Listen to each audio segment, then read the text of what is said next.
Assalamualaikum warahmatullahi wabarakatuh. Perkenalkan, saya Aditya Mahendra, NPM 205 305 3012, akan menyampaikan materi tentang dinamika demokrasi di Indonesia.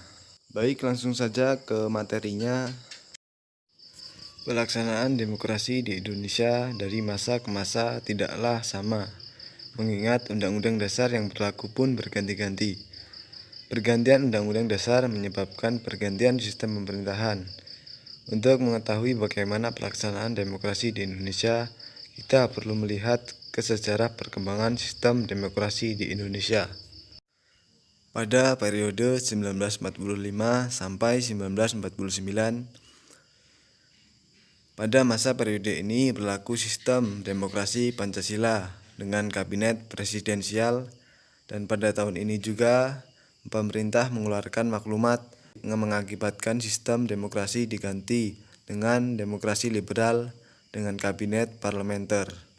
Kemudian pada tahun 1949 sampai 1950 lahirlah negara Republik Indonesia Serikat dengan konsep demokrasi liberal yang masih berlaku.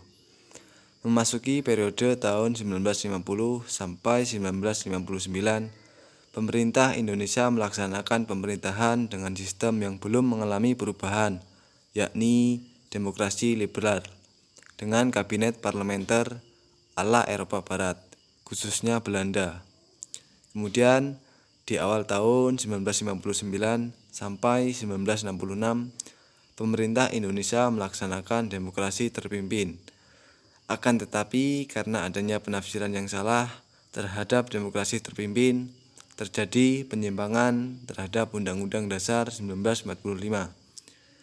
Penyimpangan-penyimpangan tersebut antara lain MPRS dan DPR tunduk kepada Presiden, pengangkatan Presiden seumur hidup, terjadinya pembelokan politik luar negeri yang bebas dan aktif ke arah politik yang condong ke komunis. Kemudian pada periode 1966 lahirlah Orde Baru yang ingin melaksanakan Pancasila dan Undang-Undang Dasar 1945.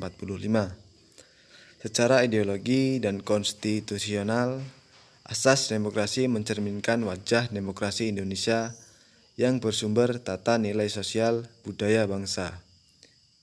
Demokrasi Pancasila bukanlah demokrasi yang berdasarkan kekuasaan mayoritas. Dalam demokrasi Pancasila, tidak ada satu golongan pun yang boleh semaunya mempertahankan atau memaksakan pendiriannya sendiri. Dengan demikian, tidak ada tempat untuk diktator mayoritas atau tirani mayoritas. Demokrasi Pancasila berbeda dengan demokrasi liberal yang mengutamakan suara mayoritas dalam mengambil suatu keputusan. Berbeda juga dengan demokrasi terpimpin yang mengutamakan pemimpin dalam mengambil keputusan.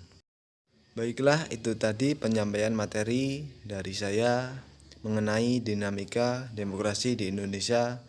Kurang dan lebihnya saya mohon maaf. Wassalamualaikum warahmatullahi wabarakatuh.